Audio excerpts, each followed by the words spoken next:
Did you kill John O'Keefe? The trial of Karen Reed is now underway. She's accused of second-degree murder, pleading not guilty. Free Karen Reed! Did you say that you were angry with John that night? Yes. 2024年夏天，要说最受美国人关注的案件 ，Karen Reed 案应该是位居前列了。Karen 呢是一名成功的金融分析师，还在波士顿商科名校 Bentley University 担任兼职教授。他被指控在2022年1月的一场暴雪之夜，驾车撞死了警察男友 John O'Keefe， 并逃离现场。最初Karen 被控2级谋杀，然而随着案件进展，一个神秘人的来电使这个案子发生了意想不到的反转。辩护律师称 Karen 无罪，真正的杀人凶手另有其人。这几人事后不仅是合谋掩盖真相，还企图把罪行嫁祸给 Karen。而整座波士顿警局都在帮忙掩盖真相。那请大家搬好小板凳，今儿咱们就来讲讲这起轰动全美的案件。事情呢发生在波士顿南边的小镇 Canton， 这个地方离市中心只有20英里，交通便利，进城方便，环境优美，非常适合家庭居住，因此也吸引了很多在波士顿的上班族。案件的女主 Karen Reed 和她的警官男友 John 就是居住在这儿。案件发生的2年前 ，Karen 42岁，是一个非常成功的金融分析师，还在自己的母校 Bentley University 兼职任教。这个学校呢，在学术方面有很高的声誉，尤其是在商科项目。尽管大波士顿地区有哈佛商学院和 MIT Sloan 管理学院这样光芒四射的商科学府，但是 Bentley 呢依然有自己的特色，尤其是该校的职业发展中心被认为是最强大的优势之一。很多学生在毕业前就能获得工作机会，尤其在金融和会计领域。有了这样的学术和职业背景，还有高大帅气的警官男友 ，Karen 的日子过得是任性而潇洒。相比之下，男友 John 近些年来就显得有点命运多舛了。他原本呢并不住在 Canton， 是因为家庭变故才搬到这个小镇。2013年 ，John 的姐姐被诊断出了恶性脑瘤，随后病情迅速恶化，5个多月时间人就没了。还没等全家缓过劲儿来呢，姐夫在姐姐死后仅2个月突发心脏病，也撒手人寰了。这一家子短时间内连遭重创，留下了2娃，一个6岁，一个才3岁，小年纪就成了孤儿。这种悲惨的境遇还一度登上过当地的新闻。而最棘手的问题就是，谁又能够当这2个孩子的监护人呢？John 的父母年事已高了，John 又是个单身汉，没什么养孩子的经验。他倒是有个弟弟 Paul， 结婚了，但是呢，人家自个儿2个孩子还小，大的3岁，小的才8个月。这种情况下 ，John 虽然没养过孩子，也是责无旁贷了。于是呢，就搬到了 Canton， 成了2个孩子的监护人，既当爹又当妈的拉扯外甥和外甥女长大。这期间呢，为了更好的照顾孩子，John 非但没有结婚，还在单位转岗成了文职，可以说是有情有义的好大舅了。Karen 和 John 的相识呢，要追溯到2004年。那个时候2个人曾短暂的约会过几次，当时没擦出什么火花，就各奔东西，忙于自己的生活了。而命运有时候就是喜欢兜圈子。2020年3月 ，John 在刷 Facebook 的时候呢，偶然又看到了 Karen 的主页，于是就打了个招呼。久别重逢，这次他们的关系发展得很顺利，2人很快就走进了彼此的生活当中。Karen 似乎对孩子们也相当不错。疫情期间呢，孩子们在家上课，而 John 必须到警局去上班能远程工作的 Karen 就主动帮忙照顾孩子。要说 John 对 Karen 还有什么不满意的，那就是他觉得 Karen 花太多钱给小孩们买礼物了，有的时候还给孩子们买甜甜圈之类的垃圾食品，对他们有些过于溺爱了。不过总体来说 ，Karen 的出现让 John 的生活轻松了不少。2个人从一开始呢，也都是很想认真的走下去的。然而世事难料一场大雪彻底改变了他们的命运。2022年1月28日周五下午，气象局发出预警，说凌晨将迎来一场罕见的大暴雪，降雪量将打破历史记录。这意味着接下来几天的时间这外出计划都得泡汤。不少小镇居民想赶在暴雪前出来和亲朋好友聚一聚。John 和几个朋友就约在小镇的酒吧聚会。没想到悲剧就这样在暴雪到来之前拉开了序幕。当晚8点半左右 ，Karen 也来到了酒吧。监控显示呢，2个人都小酌了几杯，浓情蜜意时还会搂搂抱抱，十分甜蜜。10点过后，John 和朋友们下半场去了附近的瀑布酒吧，他们在那儿遇到了 John 的多年好友 Jennifer。这个 Jennifer 呢，当时正在和他家人聚会，可巧的是啊，他的姐夫 Brian 也是在波士顿警察局工作的，是逃犯搜捕组的警探，负责抓捕整个波士顿最危险的犯人，身材魁梧，长期进行拳击训练。虽然 John 和 Brian 不在同一个部门啊，彼此也不是很熟，但是由于 Jennifer 在场嘛，所以这两拨人在当晚的这轮喝酒聊天中啊，氛围很好。1个多小时后，酒吧打烊了， Brian 呢就热情地邀请大家再去他家坐坐。当晚啊，正好是 Brian 儿子的生日，家里头正在办 party， 非常热闹。尽管这已经是第3轮酒局的邀约了，但是喜欢喝酒的人是无法拒绝的。加上 John 当时呢已经喝大了，反正第二天这暴风雪一来啊，只能待在家里头醒酒，那干脆今夜就不醉不归。根据 Karen 后来的描述， John 和 Karen 呢一起去了酒吧，准备去参加 Brian 家的 after party。 酒吧的监控拍到 John 手里头拿着一杯酒，就坐上了 Karen 的副驾。这只酒杯啊，后来也成为了重要的物证。Brian 他们家呀，距离这瀑布酒吧大约也只有2英里，几分钟的车程而已。Karen 和 John 很快就到了。此时啊， Karen 说自己肚子不太舒服，不想去了。于是 John 独自下车， Karen 目送他走进了 Brian 的家门。2个人事先说好， John 啊就先去看看情况，如果不太想留下来呢，就跟 Karen 发消息，然后再一起回家。然而 Karen 原地等了10分钟， John 却没有任何动静。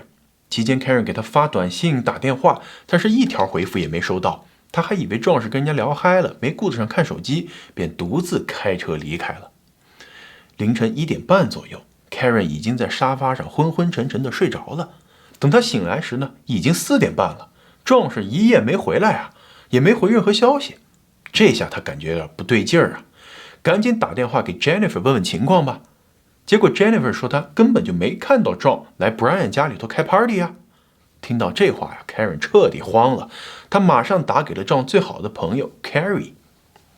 这有3个人啊，这个涉案的女主呢叫 Karen 啊，他们在酒吧遇到的那朋友叫 Jennifer， 后来打电话叫过来的这个 John 的朋友叫 Carrie 啊，大家分清啊。总之呢，早晨5点多的时候， Karen、Jennifer 和 Carrie 这3个人啊，就在大暴雪中疯狂的找人。 Karen 担心 John 是不是被铲雪车给撞了，他觉得这是 John 失踪的唯一解释。快6点的时候呢，一无所获的3人又来到 Brian 家门口。这儿啊，是 Karen 最后一次见到 John， 也是他下车的地方。刚一到那儿啊， Karen 就看到 Brian 家门口消防栓附近有一大团雪。这雪堆啊，乍一看呢，其实也没什么不同寻常的，但 Karen 就是觉得有个人被埋在下面。于是他立即指着雪堆就喊道啊，他就在那儿，这就是 John。 3个人下车冲向雪堆，没想到啊，还真从里面挖出来了消失了大半夜的 John。 他果然一动不动地躺在雪里，眼睛紧闭，胳膊上满是擦伤，一只鞋子不见了，人已经凉透了。更糟糕的是， John 的口鼻处和后脑勺都有不少血迹，双眼啊眼皮乌黑，右眼肿得像是塞了一个乒乓球。 John 被送到了医院，经过1个多小时的抢救，医生最终宣布了他的死亡。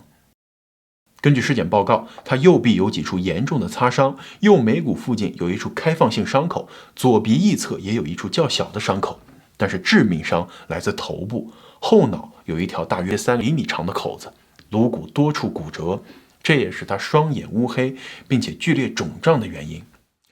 法医裁定啊， John 的死亡原因是头部钝性撞击伤和体温过低，现场啊没有发现什么明显的打斗痕迹。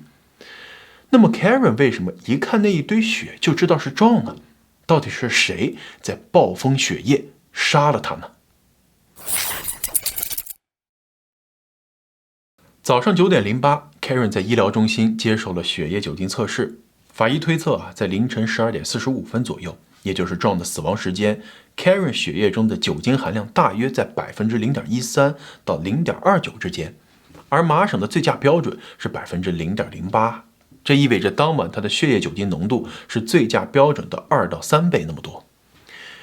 第二天，警方就约谈了 Jennifer 和 Carrie。Jennifer 提到，她在凌晨4点半左右接到过 John 外甥女的电话，得知 John 没回家，而 Karen 的情绪非常低落。电话中 ，Jennifer 听到 Karen 说：“我撞到他了吗？有可能是我撞的他吗？而且啊，还说他的车尾灯碎了。To saying, did I hit him? Could I have hit him?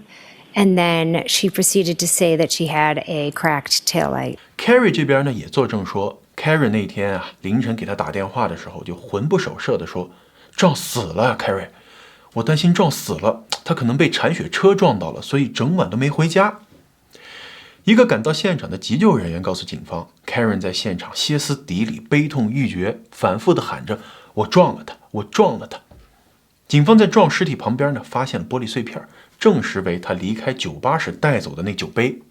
车后保险杠上插入的玻璃碎渣也和这些碎片一致。与此同时呢 ，Karen 的车尾灯的确被撞裂了。随后啊，警方在撞的套头衫和尸体周围的雪地里发现了红色塑料碎片。分析后确定为 Karen 车尾灯的碎片，由此推测，撞下车后呢 ，Karen 因为酒精的影响放错了倒车档，撞倒了撞，然后呢离开了现场。行驶记录也显示，当晚他有过高速倒车的记录，所以啊，所有证据都指向了 Karen。2月1日，他被警方逮捕，并被指控过失杀人、机动车杀人和酒驾逃逸3项罪名。不过 Karen 否认了所有3项指控。大家从进度条也能看出来，事情到这儿啊，还远远没有结束。不久之后呢，检方对 Karen 的指控发生了重大变化，他们提出了一个新的理论，认为 Karen 并非酒后意外撞死男友，而是故意谋杀。检方声称 Karen 将一切伪装成了一场意外车祸，其作案动机是报复想要分手的男友。原因呢是调查人员发现1月29日凌晨1点左右，也就是John下车后大约40分钟内 ，Karen 连续给John打电话和发短信40多次，有几条啊，他留下的语音消息格外引人注意，里面充满了 FS 打头的语气词，但是啊，还是能够听出来是在控诉John在外头有人了，骂他是个 loser。这些信息显然令调查人员怀疑案发当晚两人有过争执。而且如此频繁的联系，如此激烈的态度，似乎表明 Karen 处于一种极度焦虑和愤怒的状态。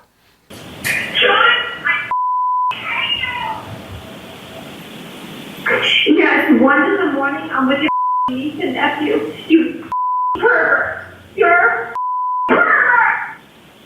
John, I'm going home. I cannot babysit your niece. I need to go home. You're using me right now. Another girl, he's sleeping next to me. You're a loser. Yourself. 进一步调查发现，事发前几周，双方的关系就已经出现了明显裂痕。有证人称，2022年新年假期期间，他们一起去加勒比海岛阿鲁巴旅行。这旅途过程中啊 ，Karen 就怀疑John和一位女性有着暧昧关系，两人为此爆发了激烈的争吵。而John的外甥女儿也证实，近来啊 ，Karen 和John经常吵架。John 呢，曾经在事发前透露他有分手的想法。这些信息啊，都让检方相信这不是一起简单的意外事故。检方推测，当晚John和 Karen 在去往 Brian 家的路上发生了争吵，也许呢John又提了分手，因此激怒了 Karen。他可能在过量酒精的作用下失去了理智，故意用车撞了男友，然后逃离现场。2022年6月10日，检察官升级了指控，以2级谋杀罪、酒驾过失杀人罪以及肇事逃逸罪起诉了 Karen。这个时候啊 ，Karen 就觉得这事儿啊绝对不简单啊，他必须得找一个更厉害的律师才行。于是呢，就聘请了代理过《纸牌屋》男主 Kevin Spacey 性侵案的律师 Alan Jackson 为自己做无罪辩护。说来也神奇啊，就在 Karen 被检方指控谋杀罪后不久，律师声称自己接到了一个匿名电话，电话那头的人爆料说 Karen 实际上就是个替罪羔羊，John 其实是被 Brian 和他的侄子 Colin 殴打致死的。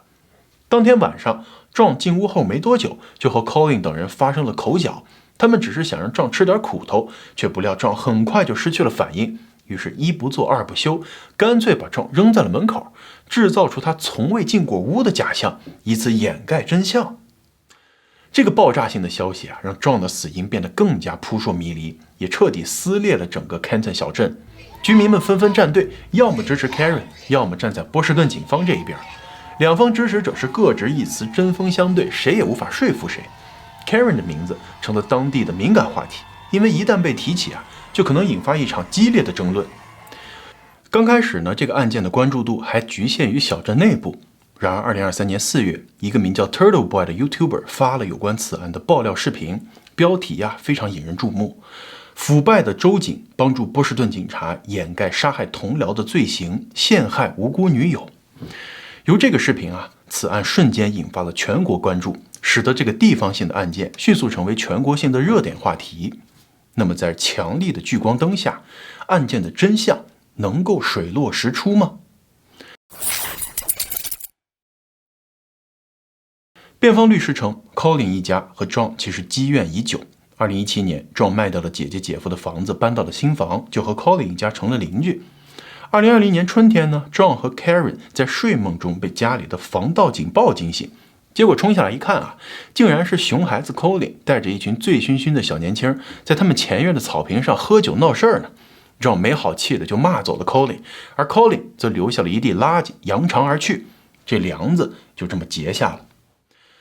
Colin 他爸在听说了儿子和 John 的事儿之后不仅没有纠正自家的熊孩子，反而跟妻子给 John 起了个不太好听的外号 Mr. Nevercracker。 这个外号呢出自一个卡通电影《怪兽屋》，影片主人公是个脾气暴躁、性格古怪的老头，所以大家都管他叫 Mr. Nevercracker。 他住在一栋阴森的老房子里，周围的孩子都很怕他，因为他总是把靠近他房子的孩子给吓跑。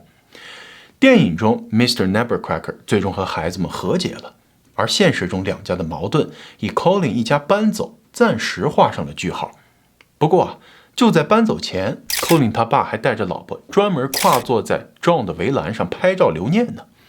那有没有可能就是 Brian 和侄子 Colin 联手杀害了看不顺眼的 John 呢？除了熊孩子一家之外呢，另一位参加 Brian 家 party 的警察 Higgins 似乎也有动机。他和 John 大约是在案发前1年认识的，偶尔会到 John 家里头一块看球，两个人呢是朋友关系。然而案发前几周，也就是 John 和 Karen 从阿鲁巴度假回来之后Karen 开始和 Higgins 互相传递暧昧短信，两人之间的关系逐渐升温，甚至发展到在 John 家里头偷偷亲吻的地步。没想到案发当晚 Higgins 看到 Karen 和 John 一起出现在酒吧，高调撒狗粮心里顿时醋意横生，怒从中来，觉得自己被耍了。律师分析当晚 John 刚到 Brian 家后没多久，就被 Collins、Brian 和 Higgins 3个人袭击，然后直接拖到了地下室。最后John 在地下室被殴打到不省人事。为了掩盖真相，他们把 John 就扔在门口的雪地上等死，并伪装成 Karen 醉酒肇事的样子。其实美国律师在做命案辩护的时候呢，被警察陷害这个说法是常用手段之一，大家都见怪不怪了，基本不会相信这种阴谋论。但是这次 Karen 的案件却有所不同。首先就是1月29号早上，当 Karen 3个人在他们家门口抢救 John 的时候， Brian 作为一个专业受过训练的急救人员，居然没有出来帮忙。按照常理来讲你门口即便是个陌生人，都应该出去瞅一眼或者帮忙吧，更何况是他的同事而等到急救人员、消防车、警车、巡逻车一大堆人先后赶到现场之后那么大的动静，谁听见不得探头瞅一眼呢？可 Brian 全家却是大门紧闭，窗帘拉得死死的，愣是一个都没出来看看到底发生了什么。这一点似乎完全不符合常理。不少支持 Karen 的民众认为，唯一的解释就是 Brian 一家的行为说明他们早就知道门外发生了什么，也知道压根没有抢救的必要了。对此呢 Brian 解释说是外面下着大雪，他也不想给急救人员添乱嘛。另外咱们再来说说 John 的伤痕。警方在初见到 John 的尸体的时候，其实第一个反应是不像是被车撞的，倒像是被打死的。为什么呢？因为如果是汽车撞击，那更有可能看到伤会出现在腹部、胸部之类的地方。但是 John 的伤可不太符合交通事故因为他的伤基本上都在头上。再看 John 手臂上的伤痕，看上去像是被什么动物抓咬过。巧的是 Brian 家里养了一条大型的德国牧羊犬，这条狗呢还有过多次攻击人的记录。在 John 死后没多久， Brian 夫妇立马就把这只狗给处理掉了。同样被处理掉的还有 Brian 的房子和手机。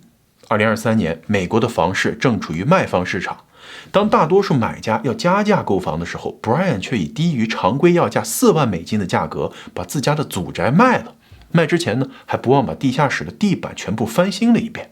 据说是买家是从其他城市搬过来的，压根不了解这座房子的黑料，还以为自个儿捡了个大便宜。直到这起案件在社交媒体上被炒得火热，开始有人来他的新家打卡的时候，买家才知道了这一切。更神奇的是，就在法院对 Brian 和 Higgins 二人下达命令要没收他们手机的前一天，他们二人都换了新手机，并且将旧手机扔了。这也显得太过于巧合了吧。另外检方的说辞也有些前后矛盾。首先呢，他们声称 John 是被 Karen 高速倒车撞死的，但有意思的是John 被撞之后并没有被甩出去老远，而是静静地躺在了距离路边大约30厘米远的草地上，仿佛他只是躺在那儿休息一样。而案发当晚 Brian 家里头大约有12个客人，他们离开的时候居然就没有一个人看到过 John， 这就更加让人迷惑了。按理来说 John 即便是被雪盖住了，但离路那么近的地方应该也挺明显的吧。结果不仅那些客人没看到，连当晚负责铲雪的司机也没看到。铲雪车司机呢，可以说是非常肯定的说，他大约在凌晨2点半到3点半之间在那个区域铲雪，至少在 Brian 家门口过了2-3趟。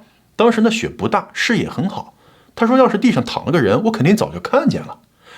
司机还补充到他似乎在3点半左右瞥见了一辆福特 Edge SUV， 就停在John尸体被发现的地方附近。巧合的是那熊孩子 Colin 开的也是一辆福特 Edge。在一份与本案无关的出警记录里，警官记录下了2022年8月20日，一辆黑色的福特 Edge 由于违反交规而被拦下，驾驶员为 Colin Albert。据说Brian 的一辆工作车也是这个福特 Edge。但其实这些疑点都还不是最重要的，整个案件的核心就在于 Karen 那晚到底有没有撞到 John。要搞明白这个问题呢，其实也很简单，只要找到 Brian 家或者他家附近的监控录像，不就一切真相大白了吗？可有趣的是Brian 说自家没装监控。好吧，那他没有，邻居总会有吧。Canton 警局局长的家就在 Brian 家对面，他家门前呢刚好有监控，可这位局长说也没看到这段录像。从 Brian 家到 John 家的路上有个图书馆，图书馆外面也有监控，可是图书馆的录像却因为某种原因无法使用。所有这些关键的证人身上都有太多巧合了，所以让这个案子显得十分可疑不过虽说如此， Karen 也并非完全清白。首先，关于他未能随 John 一起前往 Brian 家的原因，最初他是说2个人吵架了，因此他决定不去。后来呢，又说自己肚子疼，所以选择自己回家。这说明他很可能压根就不记得当晚到底发生了什么。然而呢，他又非常笃定地对陪审团表示，当时的确看到 John 进入了 Brian 家的侧门。其次Karen 第2天凌晨醒来的第一个念头就是 John 已经死了，并且他认为 John 是被撞死的。这种反应似乎也不符合常理。通常情况下，知道男友去了派对夜不归宿， Karen 的正常反应应该是认为 John 可能是在哪位朋友家留宿了。然而呢，她却直接联想到男友可能遭遇了车祸，这一点的确颇为奇怪。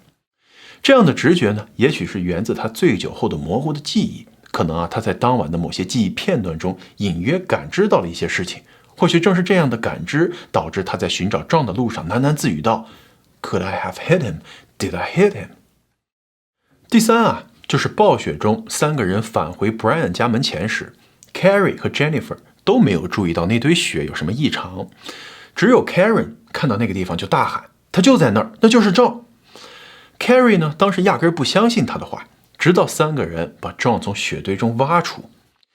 Karen 的这种反应就显得特别突兀，仿佛他对 John 的所在位置有着异常的清晰感知。检方的推测呢，是当晚 Karen 和 John 发生了激烈的冲突， John 下车后把那只从酒吧里带出来的酒杯砸到了 Karen 的车尾，这也是为什么在他车后保险杠上发现了酒杯的玻璃渣。John 的行为呢，导致 Karen 非常愤怒，在酒精的作用下，他失去了理智，倒车撞向了 John。John 呢，下意识用胳膊抵挡了撞击，造成了手背上的淤伤。这个撞击也进一步导致了他摔倒在地，撞到了头部，造成致命伤。而后呢，又在持续低温下彻底失去了生机。至于John胳膊上的伤痕，要么是破碎的玻璃渣造成的，要么是被 Karen 抓的，因为这些伤口上没有检测到任何动物的 DNA。至于当晚为什么所有客人都没看到John躺在那儿，也许是因为他们都喝大了，因此呢就没有人注意到他，或者即使看到也无法做出正常的反应了。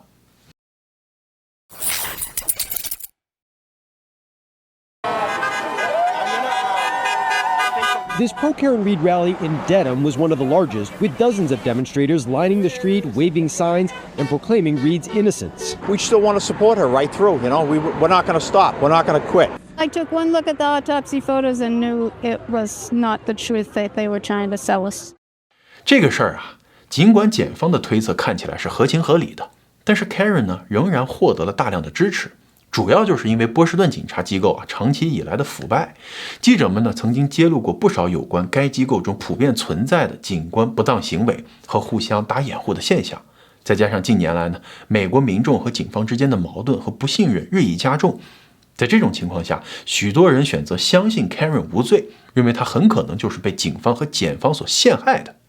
另外啊，与检方前后矛盾的说辞和人证身上存在的诸多巧合相比啊，Karen 律师团队的辩护则显得更加严密且全面。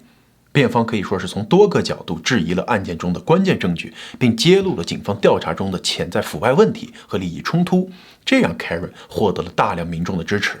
不得不感慨，聘请一个大牛律师确实能起到至关重要的作用，甚至能够直接影响案件的走向和结果。律师 Jackson 在法庭上拿出了一段 John 他们家智能门铃拍到的影像，向陪审团展示了当天早上 Karen 出门寻找John时候的情景。录像显示啊 ，Karen 可能是因为过于焦急，所以倒车的时候呢，还不小心撞到了John的车，导致车身还轻微颤动了一下。Jackson 指出，这个才是 Karen 车尾灯破碎的真正原因，而不是因为他撞到了人。关于检方提出的车尾灯的碎片出现在John尸体旁边的那个证据呢？Jackson 说啊，这些碎片完全是调查人员故意撒在尸体旁的，为的就是嫁祸 Karen。而至于他为什么这么说，这是另外一个大瓜啊，咱们之后会说。辩方律师展示的另一个关键性发现是 Jennifer 的手机搜索记录。Jennifer 嘛，既是John的多年好友，也是 Brian 的小姨子。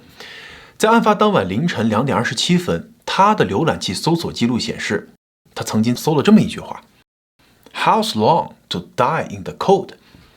可能是想打 How long to die in the cold？ 一个人在寒冷中多久会死去？这个搜索时间可是远远早于早上6点发现John的时间啊！而同样的搜索内容，在早上6点23分后又出现了2次。对此啊 ，Jennifer 的解释是，这是当天早上找人的时候 ，Karen 让他搜的，而不是自个儿在夜里搜的。那么这个2点27分的时间戳是哪来的呢？检方是这么解释的，说有可能是 Jennifer 在凌晨呢2点27分就打开了那个浏览器页面，然后因为他在早上用同样的页面进行了搜索，所以显示的最终搜索时间是2点27分。不过就算这么说，这个时间戳啊还不是唯一的可疑之处。更可疑的是 Jennifer 删除了2点27分的这项搜索记录，但是却保留了6点23分的那2次搜索。如果是早上搜的，那么为什么要刻意删除这条记录呢？除了这条记录 ，Jennifer 还删除了当晚和 Brian 往来的大量短信和电话，其中包括在6点07分打给姐姐的，还有6点23分打给 Brian 的。这一点也非常让人困惑，他到底是为了掩盖什么才删除了这么多通话记录呢？可以说啊，当晚 Jennifer 一直是在用手机的，一晚上都没怎么睡觉。不过她的这些手机搜索记录让人虽然是疑窦丛生，但不能算是证明 Brian 一家杀死John的实锤证据，最多只能说明他们一家并非完美的证人。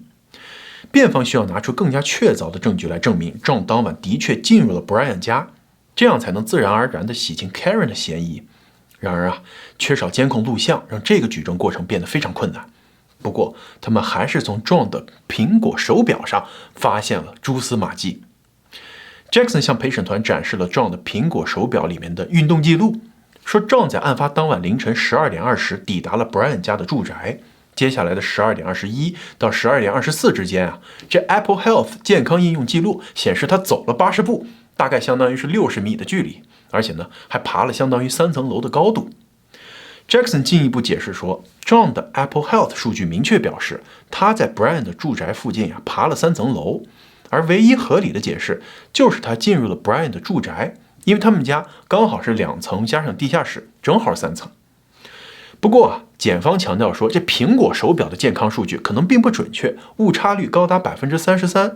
如果 John 真的在 Brian 家经历过搏斗和袭击，肾上腺素飙升，心率加快是不可避免的。那苹果手表的记录中又没有这些心率变化的迹象。不过啊，苹果手表的健康记录并不是辩方的唯一杀手锏。这起案件最大的问题在于，负责调查此案的首席调查员州警 Michael Proctor 是 Brian 他们家多年的好朋友。根据利益冲突的原则，他本来应该避免介入调查的。然而呢 ，Proctor 不仅仍然领导了案件调查，而且还没有向当局披露自己和 Brian 一家的关系。这个情况啊，不仅让辩方有了新的攻击点，也为案件的公正性蒙上了一层阴影。Proctor 和 Brian 一家好到什么程度呢？据知情人士透露啊，这两家交往至少20年了。Proctor 曾经在社交媒体上评论说 ，Brian 家族是他的第二个家。在 Proctor 姐姐的婚礼上 ，Colin 就是送戒指的那个小花童啊，都好到这份上了。Proctor 仍然表示自己跟 Brian 家不算很亲近，最多算得上是熟人，因此不违背这个利益冲突原则。但事实上啊，他在这起案件中的种种做法确实无法服众。案发次日，这调查才刚刚开始 ，Proctor 已经在他和几个男性高中好友的聊天群里对此案进行定性，直截了当地表示这凶手啊就是 Karen， 并且透露将会对他提出严重的指控。令人不安的是 ，Proctor 不仅在群里头用不雅词汇描述 Karen， 还对她的外貌从男性角度进行了恶俗的贬低。他在群里头嘲笑 Karen 的臀部，甚至使用了 C 打头的粗俗词汇。当一个群友问及 Karen 是否性感的时候 ，Proctor 表示会在死者的手机里头搜搜看有没有 Karen 的裸照。No nudes so far. No nudes so far, correct? Correct. From all accounts, he didn't do anything wrong. She's a whack job. 此外啊，当有朋友提到涉事的房主可能会受到一些惩罚时 ，Proctor 却回答说：“不，房主也是波士顿的警察。”虽然他没有进一步解释，但这句话的含义足够让人浮想联翩了。在案件调查过程中呢 ，Proctor 还曾经给自己的姐姐发送过不少关于案件进展的信息，而他姐和熊孩子 Colin 一家是挚友啊，这使得辩方律师质疑 Proctor 是否是通过姐姐向熊孩子一家传递案件的关键信息呢？ Colin 他妈妈也曾经回信，表示他会在一切结束后送 Proctor 一份礼物。Proctor 回复说：“不用给我礼物，给我老婆就行了。”更让人觉得不可思议的是，Proctor 在1月29号调查事故现场的时候呢，竟然没有对 Brian 一家进行调查。尽管John的尸体就被发现于 Brian 家门口，从取证的全面性来看，你怎么着来说都应该去查一下他们家人吧。然而呢，当天没有一个警察去敲 Brian 家的门，问问他们是否看到了或者听到些什么。这个举动啊，不仅引发了辩方的质疑，也让案件调查的公正性和完整性受到了极大的挑战。前面咱们提到过，汽车尾灯碎片是该案的关键性证据之一，也是双方争论的焦点。检方坚称在这些碎片上检测到了 John 的 DNA， 试图用这一点证明 Karen 撞到了 John。然而呢，辩方则提出了一个完全不同的理论。首先啊，这些碎片是在 Proctor 扣押了 Karen 的车之后，才逐渐出现在案发现场的。其次，在案发当晚 ，Carrie 和 Jennifer 都注意到了 Karen 的车尾灯仅仅是有个裂痕，并没有大面积破损。然而 Proctor 提交的照片上却显示这车尾灯啊已经严重破损，所以检方认为这些碎片就是警探 Proctor 在扣押了 Karen 的车之后刻意散落在案发现场的。同时啊，在将调查结果呈递给检方的时候呢 ，Proctor 似乎故意遗漏了一些对 Karen 有利的证据，比如说啊，他在提交当晚参加 Brian 家派对的人员名单时，故意遗漏了那熊孩子 Colin 的名字。Proctor 表示，这是因为 Colin 在当晚12点10分就离开了，因此呢与案情无关，但是他也没有对此进一步查证。另外啊 ，Colin 表示当晚是 Jennifer 的女儿把他从 Brian 家接走的。那有意思的是，在 Jennifer 的女儿出庭作证的时候，她说了这么一句话，说 Colin wasn't there when John was there。 翻译过来不就是当 John 在那儿的时候 Colin 已经离开了。 Colin wasn't at the house, so he was not at the house when John was there, so。 但是你们不是口口声声说 John 压根儿就没进过 Brian 家吗？为什么又会说 John 在那儿呢？这到底是无意中流露了真相，还是单纯的口误啊？遗憾的是，检方并没有就这个问题继续追下去，所以我们无从得知。另外啊 ，Karen 回家时候的录像也不翼而飞了。智能门铃上拍到了他早上出门寻找John的画面，按道理也能拍到他当晚回来的画面啊。如果有这段录像，应该就能知道当时他车尾灯的情况。如果车尾灯在那个时候是好的，那么就可以成为 Karen 脱罪的直接证据啊。然而，令人不解的是，这段关键的录像没有出现在警方的证据当中。一位协同办案的警探在查看门铃录像的时候呢，曾经做过一个笔记，说在12点41分的时候呢，车道上出现了车灯，认为是 Karen 回到了家。这说明当时这位警官应该是看到了 Karen 抵达时候的影像啊。然而这段录像却不见了。Proctor 说他也没有看到过这段录像，他找了数月也没有找到，因此不清楚是录像丢了，还是压根从未有过这段录像。在庭审当中呢 ，Proctor 为自己发的短信内容而道歉，表示这是极不专业的、令人遗憾的做法，但拒绝承认自己在调查过程中存在偏袒、造假或者是掩护的行为。2024年7月1日，这位州警最终被解除职务，无限期无薪停职，直到完成内部调查。虽然说 Proctor 在调查过程中表现得极不专业，但确实也没有确凿的证据能够证明是他栽赃陷害了 Karen。因此啊，在长达20多次的庭审之后，由6名女性和6名男性组成的陪审团经过了多次讨论，由于意见分歧还是很大，依然无法就指控达成一致。于是呢，2024年7月1日，法官最终宣布此次审判无效。Karen 的辩护律师提出了撤销3项指控中2项的请求，分别是2级谋杀罪和肇事逃逸罪，理由是陪审团在这2项指控上的投票倾向于 Karen 无罪。然而法官驳回了这一请求。因此呢 ，Karen 仍然需要面临重审的命运。重审的日期暂时定在了2025年的1月27号。随着审判暂时画上了句号 ，John 的家人也终于发声。他的弟弟 Paul 首次接受了记者的采访。记者问他，经过了这么多次的庭审，你的心里现在有没有一个结论？ Paul 几乎没有犹豫就回答说，我们知道发生了什么，早就知道了。John 被发现的那天下午 ，Karen 来家里头看孩子们，但他只是安慰了一下，然后就上楼收拾他的东西了。收拾完东西，他和他家人顶着暴风雪迅速离开，头也不回地走了。我太太给他打电话 ，Karen 对我太太说，他或许永远都不会再和我们说话了。如果他什么都没做，为什么会这么说呢？我们早就已经拼凑起了事实，后来的庭审只是更加让我们确信罢了。Karen 和 John 发生了争执，在酒精和嫉妒的作用下 ，Karen 倒车撞了 John， 并把他留在那儿等死。其实 Paul 和家人的这个看法吧，也可以理解。如果换作是你，你会更相信是10几个人共同隐瞒了一个如此重大、精心策划的秘密，还是更倾向于相信是一个醉驾女子在愤怒中撞了她的男友呢？在庭审期间，共有68名证人作证，你会更相信是这68个人通通撒了谎，还是 Karen 一个人在撒谎呢？当然了，无论是 Karen 的支持者还是 John 的家人，他们相信什么，这些观点都未必能够决定最终的结果。让真相水落石出，还要等待下一次审判的到来，看看检方或者辩方能否找出更有说服力的关键性证据，比如那些消失的录像。不过，好在这一刻并不会太遥远。就在我们制作这期案件的时候呢 ，Karen 案有了一点更新。2024年9月18日，检方宣布将任命一位特别检察官来领导该案的重审。这位特别检察官 Hank Brennan 被誉为是一位德高望重的前检察官和辩护律师，拥有超过25年的州级和联邦法院的工作经验，擅长处理复杂案件。在他的领导下，或许重审能够迎来一个终结，为John的家人和公众揭开最终的真相。感谢收看 M2 档案，咱们呢，下期再见。